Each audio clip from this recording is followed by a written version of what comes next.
Darling, your mom changed the password. I can't use her card anymore. My daughter-in-law was mad. Architected comprehensive revenge narrative following strict structural guidelines. 16's I'm Auntie Jasmine, a 52-year-old black woman who's worked too hard and seen too much in this life to be played for a fool. When I found out my daughter-in-law had been secretly using my credit card for months, racking up thousands in charges, while my own son helped her hide it from me, I didn't just change the password. I orchestrated the most public takedown you've ever seen. By the time I was done, she was crying in front of 200 wedding guests. My son was begging for forgiveness he'd never get, and both of them lost everything they thought they were entitled to. Everything. I sat at my kitchen table the morning after I found out, the old clock on the wall ticking away like it had every morning for the past 30 years. My coffee had gone cold in the cup. I hadn't touched it. Couldn't. My hands were still trembling from what I'd discovered the night before. The morning light came through the window, hitting that same spot on the floor it always did, but nothing felt the same. Nothing felt right. The silence in my house, the house I'd worked 2 jobs to pay off, the house I'd raised my children in, the house I'd made into a home with my own 2 hands felt different now. Violated. Had I been such a fool? I whispered to no one. My throat felt tight. The room seemed to spin slightly when I closed my eyes. 28 years. 28 years I'd loved that boy, my Marcus. Raised him right, or so I thought. Fed him, clothed him, put him through college when his daddy walked out on us. And this was how he repaid me. And her, Crystal, the woman I'd welcomed into my family with open arms. The woman I'd stood up for when other family members whispered that she wasn't good enough for my son.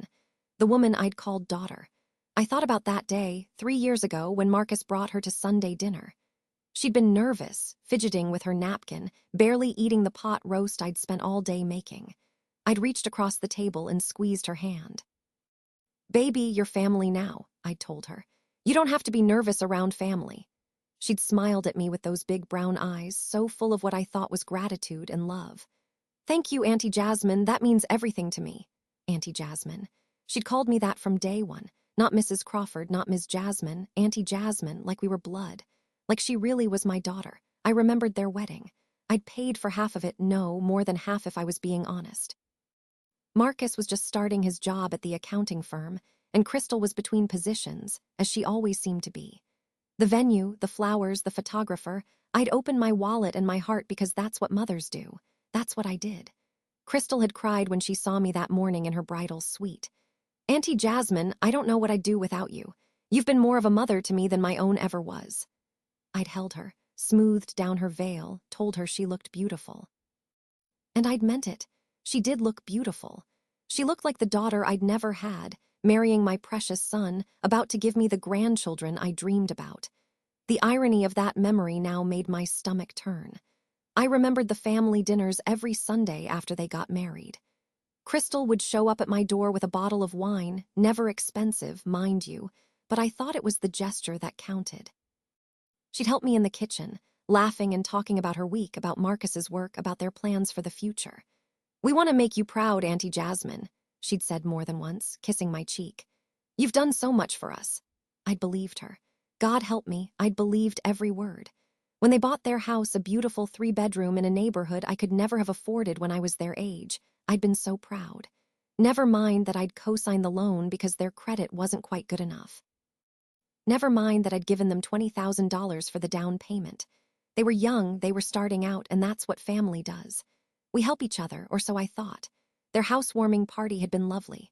Crystal had decorated everything so beautifully, and I'd walked through those rooms feeling such joy. My son was a homeowner. My daughter-in-law was glowing. I was going to be a grandmother someday soon, surely. Look at what we built, Mom, Marcus had said, his arm around Crystal's waist. Look at what we accomplished. They'd said we, as if I hadn't been part of that we, as if my money, my signature, my help hadn't been part of their accomplishment. But I'd smiled and hugged them both because that's what you do. You're happy for your children, you don't keep score, you don't throw your help back in their faces. That's what I told myself anyway. That's what good mothers do. I thought about last Christmas, just 9 months ago. Crystal had been so sweet, giving me a cashmere scarf she said she'd saved up for. Because you deserve beautiful things, Auntie Jasmine, she'd said, wrapping it around my neck. You work so hard, you deserve to be spoiled.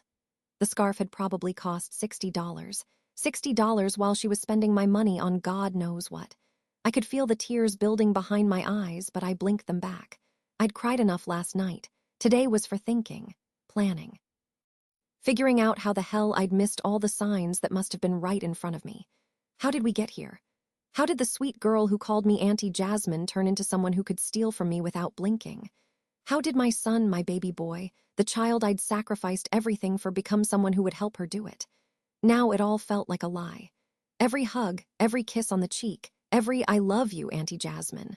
All lies. Pretty words designed to keep me complacent while they robbed me blind. It had started small, so small I'd barely noticed. About 6 months after the wedding, Crystal had called me in a panic. Her wallet had been stolen, she said, right out of her purse at the gym. All her cards were gone. She had a job interview the next day and needed gas money, money for dry cleaning to pick up her suit, money for lunch. "Can I borrow your card, Auntie Jasmine, just until mine gets replaced? I promise I'll pay you back as soon as the bank sends my new one." Of course I'd said yes. What kind of monster would I be to let my daughter-in-law miss a job interview? I'd given her my credit card number over the phone, told her to use it for whatever she needed. "You're a lifesaver," she'd gushed. "I don't know what I'd do without you." She'd used it for gas, $67, then dry cleaning, $23, then lunch at some chain restaurant, $42, all reasonable. All exactly what she'd said she needed it for. Then a week went by, then 2. I'd meant to ask for the card information back, meant to tell her to stop using it now that she presumably had her new cards, but life got busy.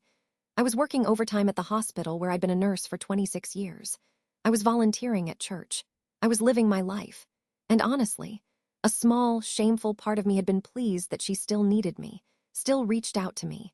We were close, I'd thought. Like real mother and daughter, the charges had continued. Small things at first, gas here, groceries there. A charge at Target for $93, one at Walmart for $68, reasonable amounts. The kind of things a young married couple needs. I'd noticed them on my statements but never said anything. They were family. They'd pay me back. And anyway, what was $100 here and there to help your children? Then the charges started getting bigger. $300 at Nordstrom. $500 at some furniture store. $700 at Best Buy. I'd finally called Marcus about it. "Honey, I'm seeing some charges on my card. Is Crystal still using it?" "Oh yeah, Mom, sorry. She's been meaning to talk to you about that. Her identity theft thing turned into a whole mess. The bank is still investigating. They froze all her accounts. It's been a nightmare." He'd sounded so stressed, so apologetic. My mama heart had ached for him. "It's okay, baby. Tell her not to worry about it. We're family, but maybe just check with me before big purchases. I need to budget." "Of course, Mom, absolutely. Thank you so much. You're the best." The best, right. The really big charges had started 3 months ago. $1,000 at some boutique I'd never heard of. $1,500 at a jewelry store. $2,000 at a spa resort. $2,000 at a spa. I'd called Marcus again. "Son, I need Crystal to stop using my card." These charges are getting out of hand. There'd been a pause, a long pause, then, "Mom, I thought you knew Crystal's pregnant." My heart had stopped. "What? We were going to tell you this weekend at dinner, but yeah, she's 3 months along. The spa thing, that was her doctor-recommended prenatal wellness package. The jewelry was a push present I'm getting her. The other stuff is all baby things and maternity clothes. You know her job doesn't have great insurance yet." A grandchild. I was going to be a grandmother. Every bit of annoyance, every bit of concern about the money had evaporated like morning dew. "Oh, Marcus, baby."